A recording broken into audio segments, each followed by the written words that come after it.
What's that like?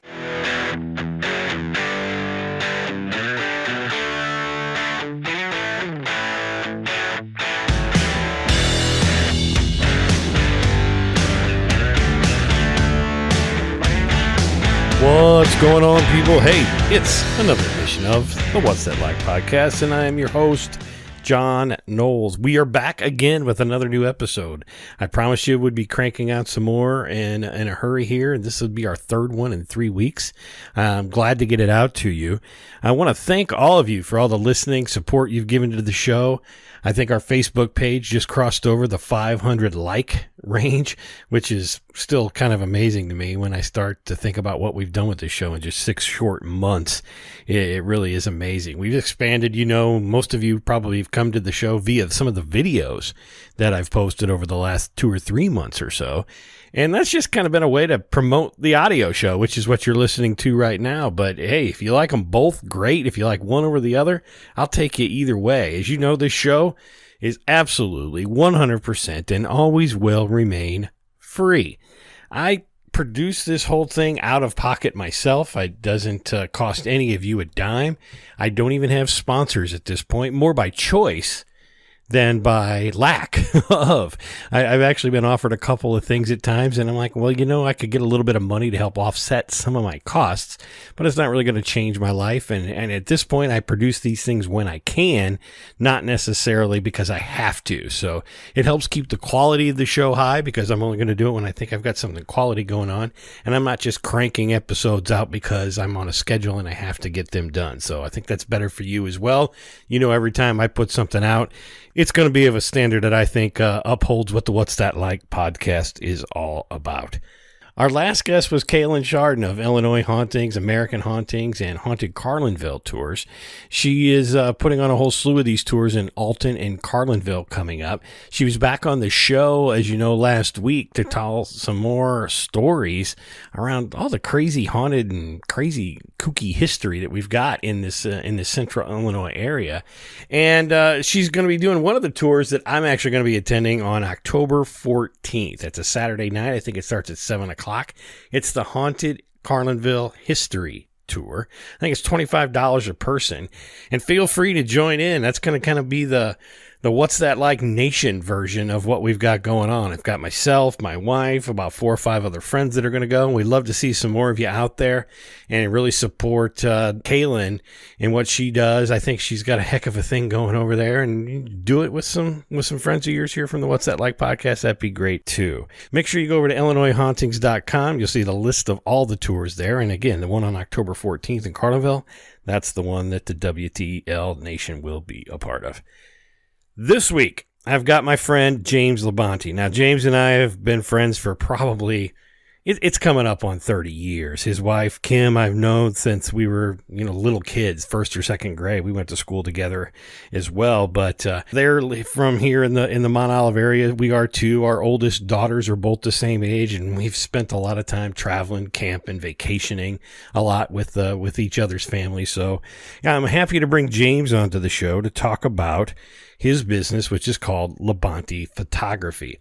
Now, Labonte Photography is a studio. He will come and take your family photos. He will do other photos that you might have if you've got your family reunion going on, and he'll do that.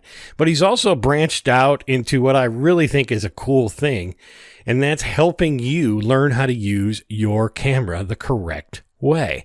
Cameras are expensive. People go out and they'll buy a $700, $800 camera, lots of features on it. And if you're like me, you don't know how to use it. You need a trained professional that can show you the ropes, tell you how to use these things, teach you the tips, the tricks, and everything you can do to get the most out of this most important investment, so you can capture the memories the way that you want. James teaches some classes in that. He's been doing that for 3 or 4 years, and they recently moved over to the MAC, the Macoupin Art Collective in Staunton, to teach some of those classes, and he'll do one-on-ones and things like that, and you'll hear all about that in the show. But by and large, I want to thank James for really providing a service in this area that I don't know anyone does. So not only is he a photographer, he's an instructor as well, and you're going to hear a little bit about a walk that he's leading for a photo journey, so to speak. So here he is, James Labonte. I'm going to ask him, what's that like? What was little Jimmy like growing up? Was it White City? Yep, grew up in White City pretty much all my life. I was actually born near Atlanta, Georgia. Lived there a whopping 6 months. Remember it well. Yeah? Not at all. And grew up in White City, pretty much running around on the mean streets on the bicycle with some of the other local boys, and grew up in the woods. Spent a lot of time outdoors. You know, we didn't have video games and all that other fun stuff that everybody has.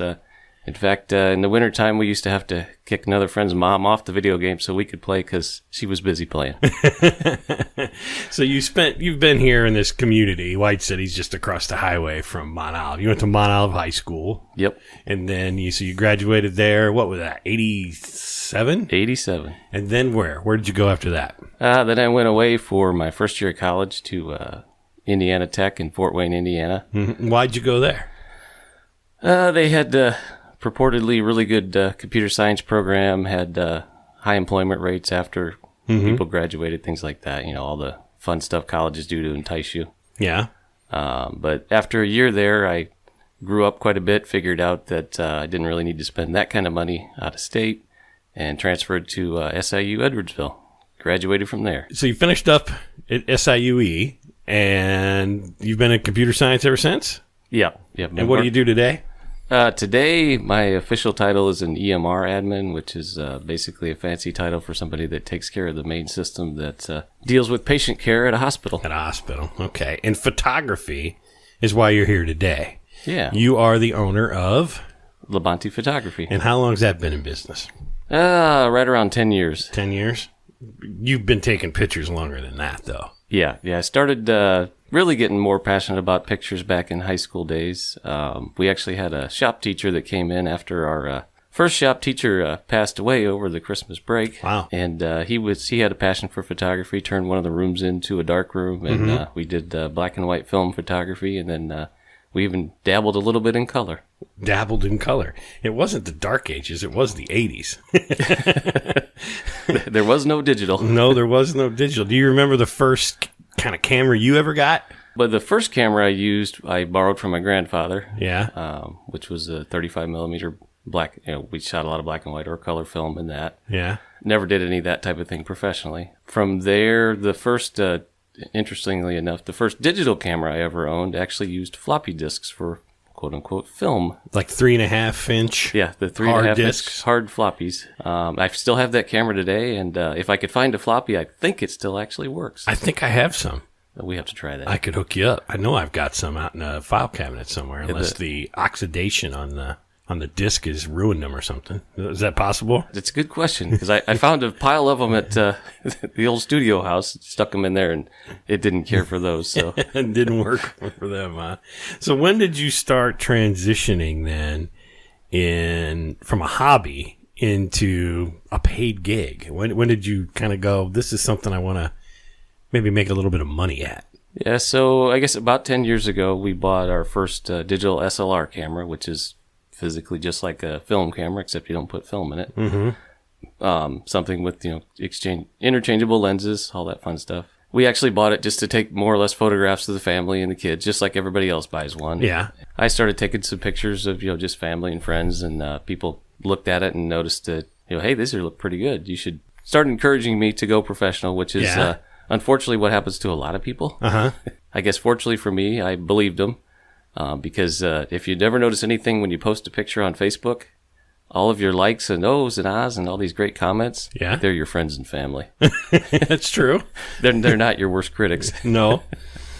So you get this level of confidence from your friends and family. But fortunately, I guess for me, my friends and family were right, and just have been pursuing professional photography for the last 10 years. What was your first paid gig? What was the first time somebody paid you money to do it? Probably about 9 years ago. I believe it was the Titsworth family. Yeah. Just a family photos? Yeah, just a family photo session. Yeah. So nothing too big. Yeah. And as you're doing this and getting more and more into it, how quickly did you kind of go off the end of more equipment, better equipment? Was this something you're still doing, or is this something that was a slow burn? How's that worked out for you? I like to tell people that when they ask me about photography and in general, and that it's the world's most expensive hobby to start out. Mm-hmm. There's nothing cheap about it. If anybody tells you that you can get XYZ really cheap, don't do it. But we started out with kind of minimal equipment. I actually used eBay for my first studio lights. They were actually very inexpensive, probably like $50 a piece type of lights. Mm-hmm. Learned to use those. A lot of it really goes into not so much the equipment itself, but knowing how to use it. So I practice a lot in the basement. In fact, I've got some interesting pictures of your daughter because she's friends of mine. Yes, that's right. So she was one of the first guinea pigs. Our families have grown up together. They really have. I mean, the kids and everyone. We've been very intertwined over the last 15, 20 years. So it makes sense to me. Yep. So we had a little studio in the basement there and, just hung up the black sheet on the wall and had some fun learning about lighting and what to do, what not to do type of thing. And then you kind of grow from there and you realize that, your $50 lights just can't keep up or do what it is that you really are after as you start to look at more and more photographers' work. A lot of the way I learned a lot of lighting techniques and things like that comes from other articles where people tell you just open a magazine, look at a photograph, an ad photograph, even whatever, and try to figure out how they lit it. Mm-hmm. So you just sort of dissect that. And from doing that, you learn very quickly that, you need lighting modifiers and things like that to shape and scope the light as opposed to just blast people with light. So then you start buying more and more equipment. There was a business in Litchfield for a short period of time where it was kind of a do-it-yourself studio, if you will. You could go in and rent the place. They had a bunch of backgrounds and lighting equipment and things like that. I actually rented it once for a paid gig.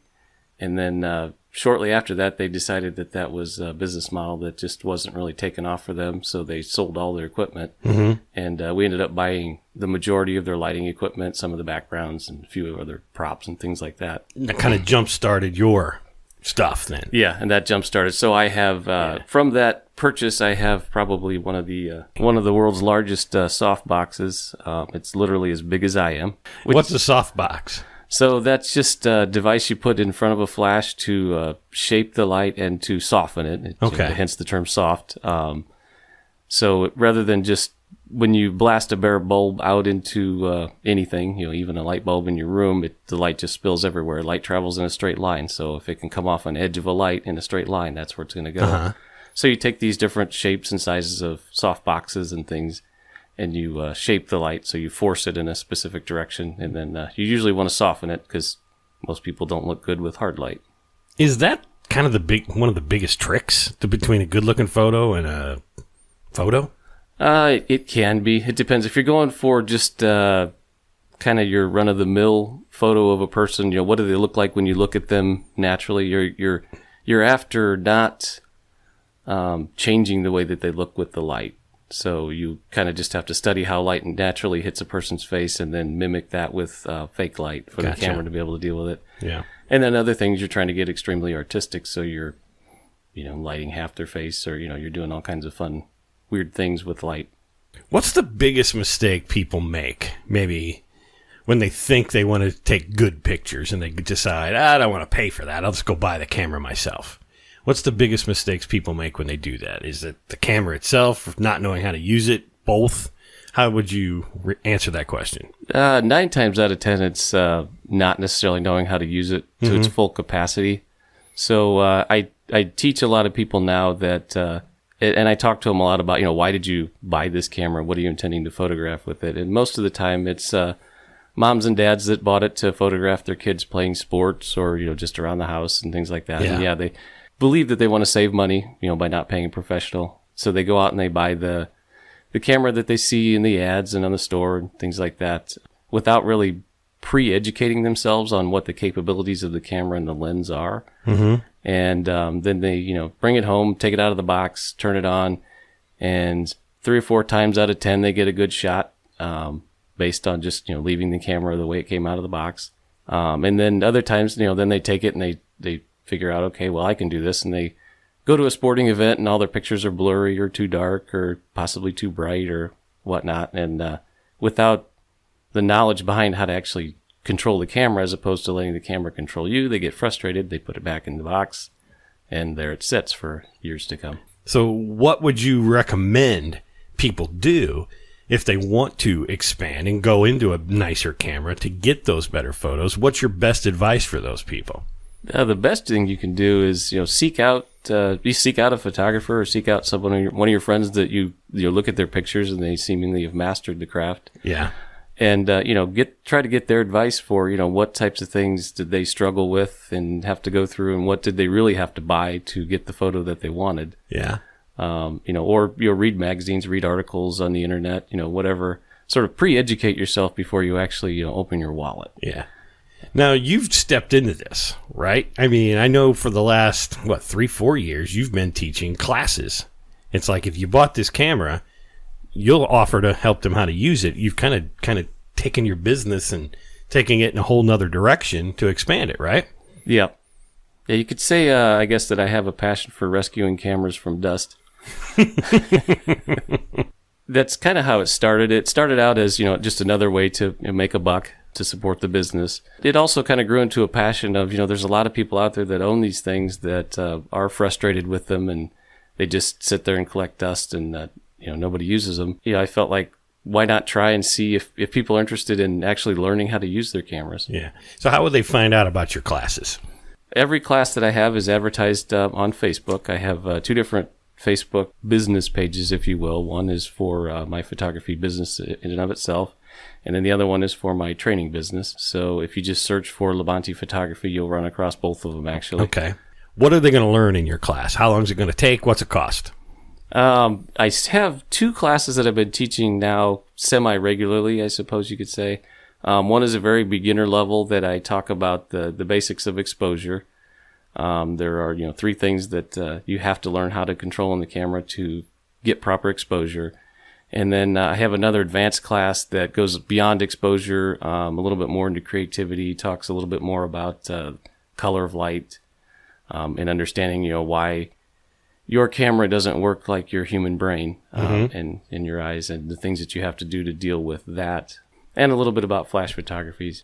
Occasionally, I'll teach someone one-on-one lessons in studio photography, or pretty much anything they want to know. I'm an open book when it comes to any techniques that I use or anything that I do. Yeah. Some photographers like to keep little secrets in their back pocket because that's their signature way of doing things. I, on the other hand, if you ask me a question and I know the answer, I'll give you the answer.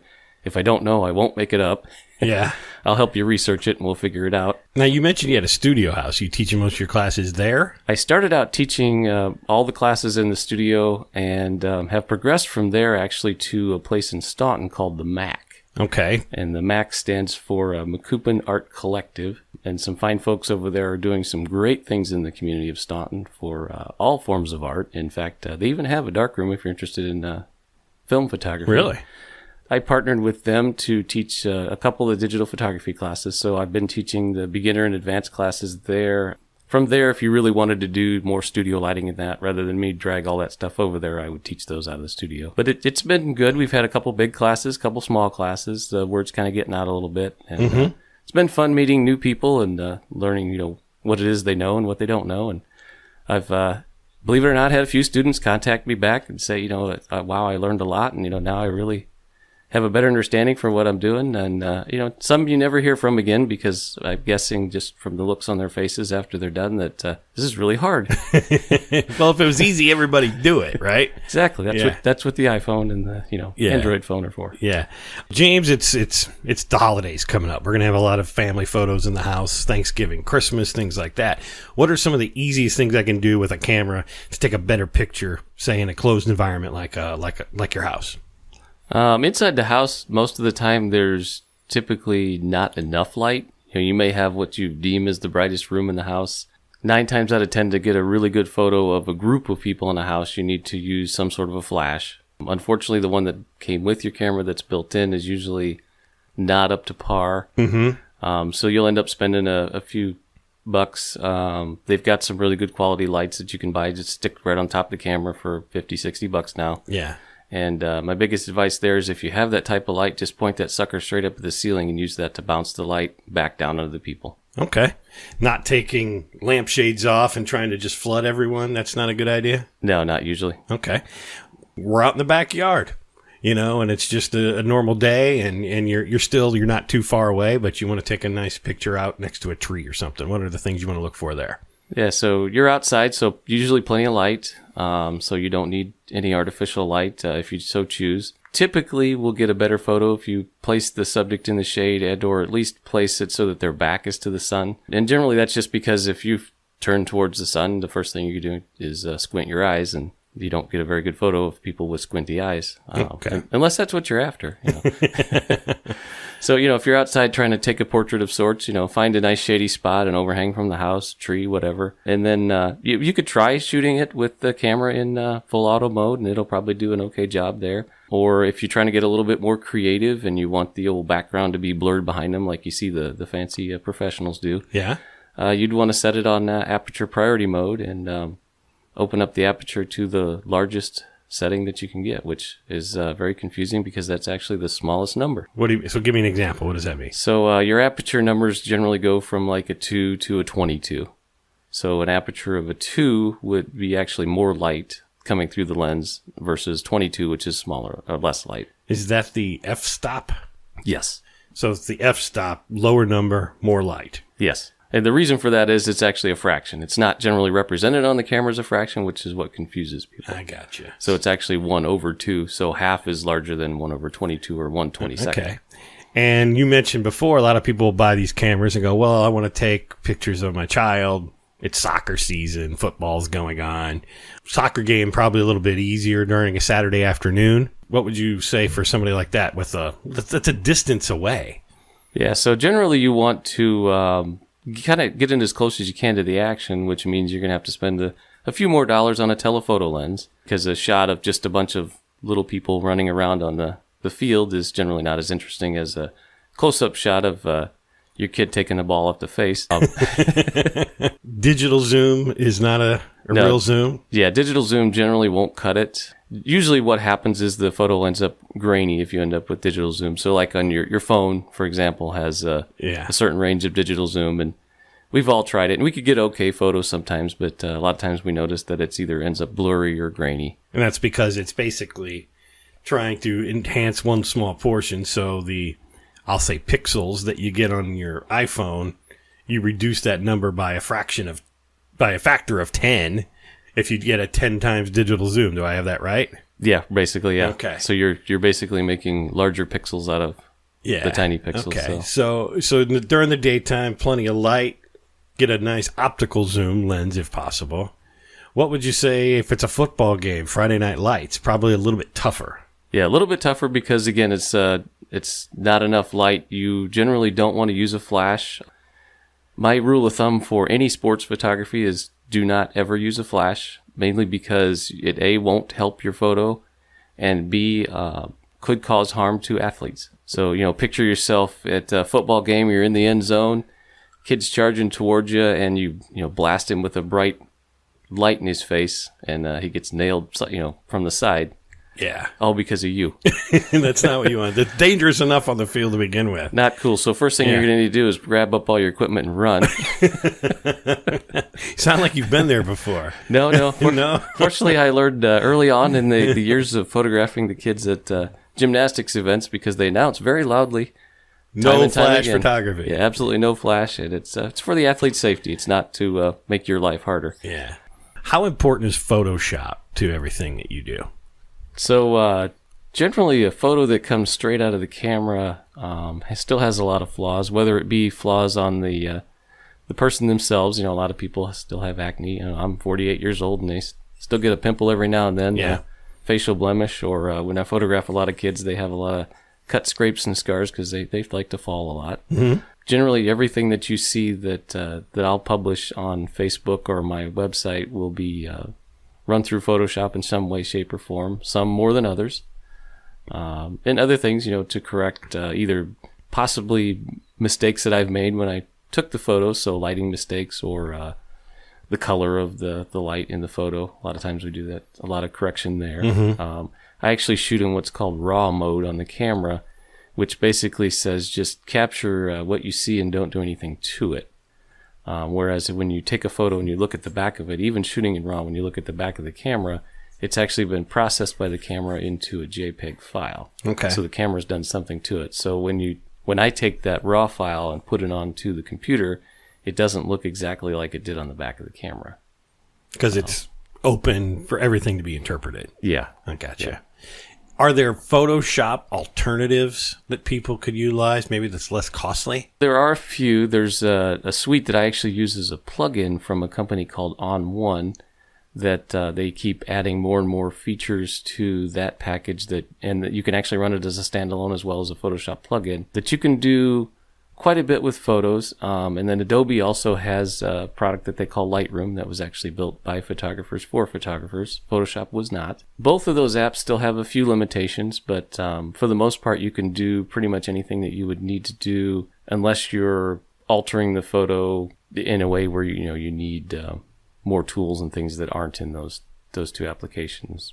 But a lot of photographers today will just use Lightroom, which is less expensive. Adobe has gone to a subscription model now, though, so you get both Lightroom and Photoshop for $10 a month. So you can't just out and out buy either package anymore. It's a subscription-based model. Yeah. Yeah.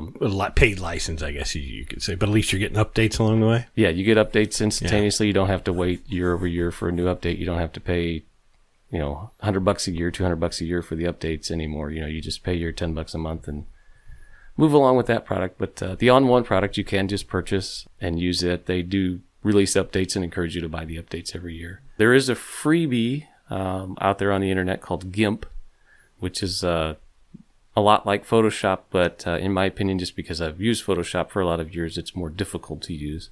But I would imagine that if you grew up using GIMP, you would find Photoshop more difficult to use. Is that like an open source thing? Yeah. And I've heard of that. You can run that on Windows or Linux or the Mac. So. If I'm going to go buy a camera, holidays are coming, what are the most important factors that you would tell me to consider before I bought one, just as a total amateur rookie?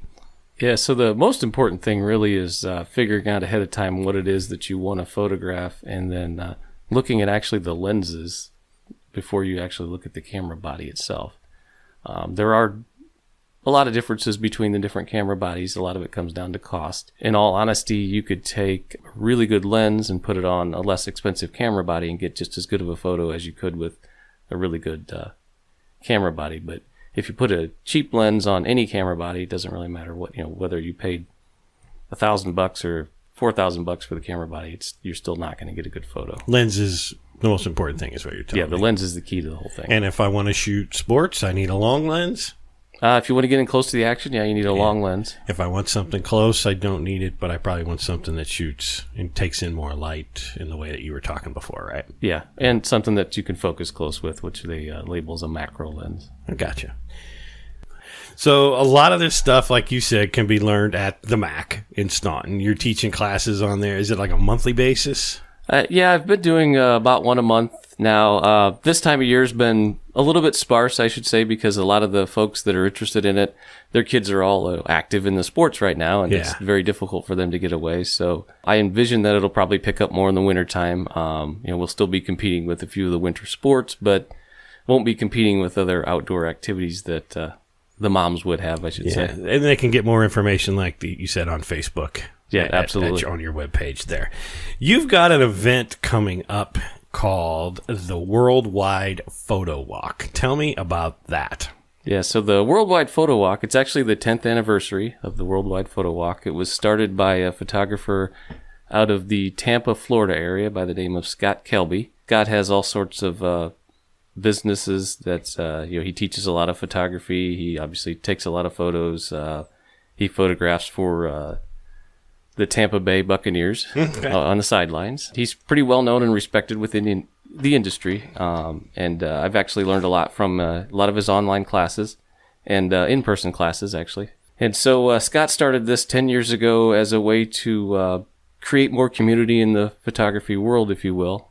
It's a very simple premise. You just gather up a bunch of people in towns throughout the world. He just picked a specific day. You don't actually have to do it on that day, but it's a little bit more fun, I guess, if you do it on the actual photo walk day. Hashtag it all over social media, that kind of thing. Yeah, exactly. Yeah. And you just go out and photograph things that you would find potentially interesting. So some people are interested in architecture, so you find old buildings and things to photograph. Some people are interested in photographing people. So some of the walks, photographers will bring along a model or someone to shoot in front of the interesting architecture. Basically the organizer is in charge of getting everybody together, creating a map, if you will, of where you're going to walk. Some walks people stick together and everybody travels as a group, and other walks you hand them a map and off they go and they take interesting photos of whatever it is they find interesting. We participated in a couple in the Alton area, so I have some interesting photos of, I believe it was a bunch of bathtubs buried in a backyard we found. So you find all kinds of interesting things in different communities.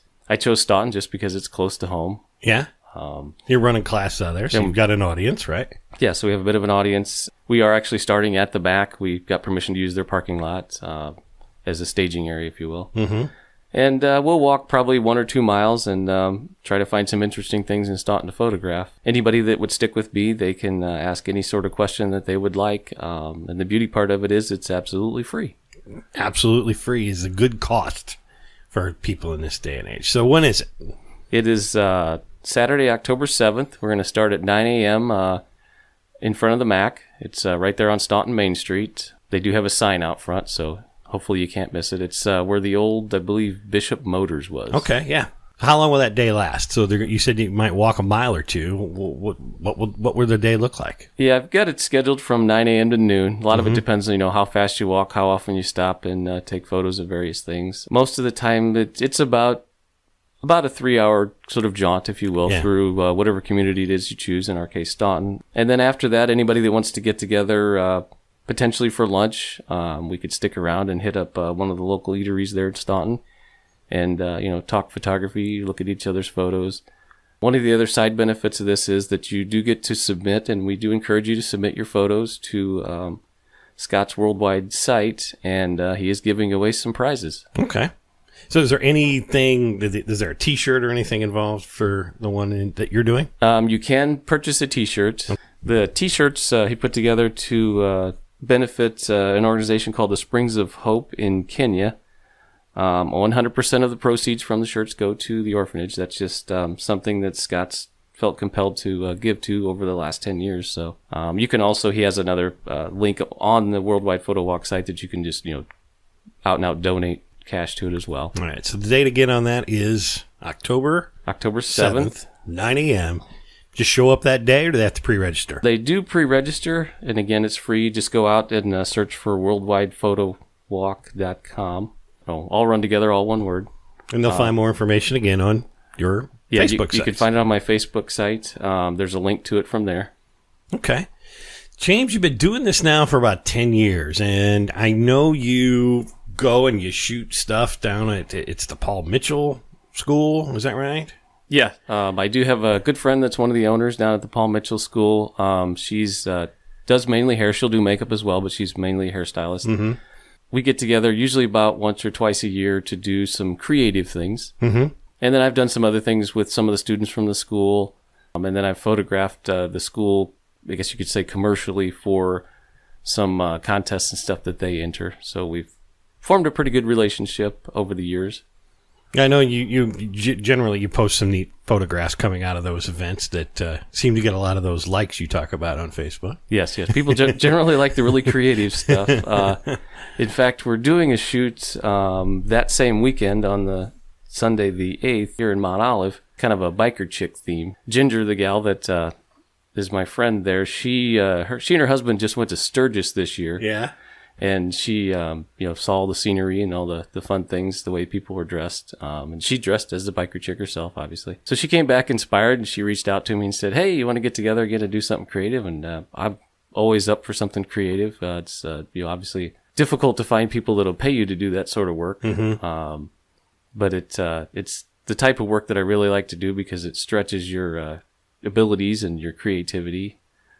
So we're going to get together on Sunday with a couple of models and Ginger herself and a makeup artist, make something creative. Cool. If I ask you what's the favorite picture you ever took, it might be unfair. But what are some of the favorite photos you've taken that maybe you can send me and we'll post them along with the show? A couple of years ago, when my oldest daughter, Alyssa, was a senior, we did a senior shoot And again, wanted to do a little bit of creative work, working with Ginger. And we shot in an orange parachute dress. Okay. So I remember this one, yeah. So we were shooting at Paul Mitchell School. As we were kind of getting ready and prepping, there was one of the students walked through, and she was a redhead and appeared to be able to fit into the dress because the dress was very tight-fitting. And she wandered by, and I just kind of looked at her and looked at Ginger and said, "Hey, you think we could shove her in that dress?" And she's like, "Well, I don't know." So I went and showed the gal the dress, and she's like, "Oh, yeah, absolutely." Ginger spent a good hour doing hair and makeup and just transformed her look from just straight, flat hair to an unbelievable look. And we took her out and put her on top of the parking garage right next to the school, which you can't really necessarily tell that's where it was photographed from because there's a huge brownstone building behind it, which is what I was really after. It was very windy, very cold, but everybody persevered. And we got a really cool shot up on top of that parking garage of the dress flowing in the wind. And actually entered that photo into a contest at one of the conventions that we go to every year, and it actually merited. So good, which means that it scored above, I believe it's an 85 on a score of 0 to 100 type of thing. That was one of my all-time favorite photos. Partially because I got some industry recognition, but I think it's just a really cool photo. Cool. There are sports photographers. There are family photographers. There are all types of photographers. What type of photographer would you categorize yourself as? I like to say that I'm a people photographer. So, pretty much anything that involves people, because, animals and buildings and architecture and things like that don't pay the bills. Plus, where we live here in the good old town of Mount Olive, there really isn't much architecture to shoot. Yeah. And people are a lot more interesting to photograph. But from a people's perspective, I really cater more towards portrait photography. I will do some sports photography. We do some volume sports photography, too, for... like sports leagues, teams, stuff like that. Things like that. Yeah. We do also do a benefit every year to help out the cheerleading squad here in Mount Olive. We put together their calendar for them. It helps them raise usually upwards of over $1,000 or more per year for their program. But yeah, about the only thing that I don't shoot a whole lot of is weddings. But I will shoot your wedding, but just haven't had a lot of opportunity to shoot a lot of weddings. What's your best tips for getting better pictures with my phone? I actually got some pretty cool photos of the Grand Canyon here this past weekend using an iPhone. I didn't want to lug any kind of camera equipment around. We were traveling light. We were traveling just with carry-on, so didn't want to carry on yet another carry-on. And I believe it works on any type of phone. I know it works for sure on an iPhone, but I actually watched a video on the way there from, again, Scott Kelby's site. It was actually his wife is an iPhone photographer, if you will, and she takes some really cool pictures of things just with an iPhone. One of the tips that she gave was to set the camera to video mode, and then in video mode, you notice there's another little white circle on the screen that I had no idea what it did, but actually it allows you to take a still photo while you're videoing. Essentially, the big tip there is to set your camera to the highest level of resolution that you can take with video. So in my case, the iPhone 7 takes 4K video, so you set it to 4K. And take short little videos, and as you're videoing it, actually push the little white button to capture a still. And the main reason you do that is that it actually takes a wider photo than it would with just the camera itself. Really? So it was something I didn't know until I watched the video, and... That's a good tip. Gave that a try, so... Everybody try that. That's a cool little thing. James, everyone that comes on the show has to get subjected to my 5 questions, so this is your turn, buddy. What was the first job you ever had? The first job I had was, I guess you could count when I was probably 12 years old, worked for the Village of White City, pulling weeds and other odd jobs and things that most kids do. It was the first real paying job where you had to go to work. First real paying job was at Action Cycle in Litchfield, Illinois. Just kind of doing, again, odd things around there, and evolved into parts sales and sales of motorcycles. What was your favorite Christmas gift you ever got as a kid? Or even as an adult? I'm going to go with as an adult. My favorite present actually was my wife bought me a motorcycle and stuck it underneath the Christmas tree. Really? Yeah. Underneath the Christmas tree? Yeah, it was a dirt bike, so it was small. Okay. Fit underneath the Christmas tree. She actually had Santa Ron Scheller wheel it into the house. That's a good gift. What song are you embarrassed to say you know all the words to, and you'll sing along in the car when no one's looking? I do have to say that I have a really horrible memory when it comes to songs, but I can sing along to things if I hear it. But if you ask me to whip something out a cappella, I you couldn't. But generally can't do it. But what song do you sing along to? I'm going to go with Bop by Hanson. That's my answer. I love Bop. That's one of the greatest songs ever. I know, and everybody makes fun of. Bop, shoo-ba-da-ba-da-doo-wop. Come on, shoo-ba-da-ba-da-doo-wop. You're not gonna sing? Yeah, no. Come on. If there's a TV show out there, what TV show would James Labonte be a character on? You're not replacing a character. James is the character. What show would that be? I'd have to say probably MacGyver. MacGyver? Yeah. Why MacGyver? Well, he just, he can get out of any situation with a paperclip and some chewing gum. So you couldn't be MacGyver. So no. I'd have to be the guy that he rescued and saved from being blown up. Now that's a good answer. I like that. So the fifth question is actually 10 questions. Uh-oh. Okay, and these are easier. Okay, so here you go. If you're going to shoot, sunlight or clouds? Clouds. Why? Clouds actually act as a free softbox. Mm-hmm. So it softens the light, gets rid of a lot of ugly, harsh shadows on people's faces. Again, I'm a people photographer. If I'm photographing landscape, architecture, whatever, I could care less what this guy looks like because I can replace it and make it look like whatever I want. Yeah. But when it comes to people photography, clouds. Okay. Canon or Nikon? I shoot Canon, so I have to say Canon. I have taught a lot of people with Nikons, and I have to still say Canon, primarily just because I'm more used to the menus and buttons and features and functions on a Canon, and I'm a little upset that Nikon hides things in menus. Yeah, okay. A Mac or a PC? Currently, I use a Mac for photography work. I do use a PC at my work job. I do have to say that kind of fallen in love with the Mac, not to sound like a commercial, but the thing just works. It just works, yeah. Bruce Springsteen or Retro Rocket? Oh, that's tough, especially when you're sitting across from a guy from Retro Rocket. But I'm going to have to go with Bruce. I knew you would, so that's why it was a planted question. I'm sitting here thinking, I don't know that you like anyone besides Bruce. I do like a lot of other artists, but I have a passion for Bruce's music and his message. Yeah, Clarence or Little Steven? I really like them both. I mean, Clarence obviously is passed on. Yeah, he did a lot of great things for Bruce through the years with his saxophone signature, his signature saxophone. Yeah, but, he was a big part. Little Steven's also a really good guy, a really great guy. He's done a lot of things even outside of the E Street Band. So you're neutral on those two guys, is what you're telling me. Yeah. All right. Summer shandy or a Corona with a lime? Depends on the time of year, I'd say. In the summertime, I prefer the summer shandy because that's when you can get it. Yeah, that's true. Line and Kugels puts it out their seasonal beer, and that's one of our favorites. Yeah. But, and I'll drink a Corona any time of year. Usually if I'm just looking for something light, grab a Corona. Yeah. Travel in the U.S. or in Europe? I've done both. I haven't seen a lot of the U.S. actually out west. I've seen both coasts, but missing some of the meat in between. Yeah. Seen a lot of the Midwest. Did a little bit of traveling in Europe. Europe definitely has a lot better architecture and more interesting things to look at, like old castles and things like that. Do like to go visit those places, and it stops and you stop and think that how old a castle is in Europe, and then you stop and think about the oldest building in the United States, and it's nowhere close. Yeah. So family truckster or the convertible? No, I'd say the convertible. Yeah, you like the convertible, which is going to lead me to my next question. One of your favorite movies, of course. So we're going to go with Beverly D'Angelo or Christy Brinkley. Oh, Christy Brinkley. I knew you'd have to say that. That's a Ginger Marianne kind of question there. Yeah, I know. That's why I chose it. See, and I would go with Beverly D'Angelo. I don't know. I like Beverly But do you D'Angelo. go for Ginger or Marianne? Yes. There you go.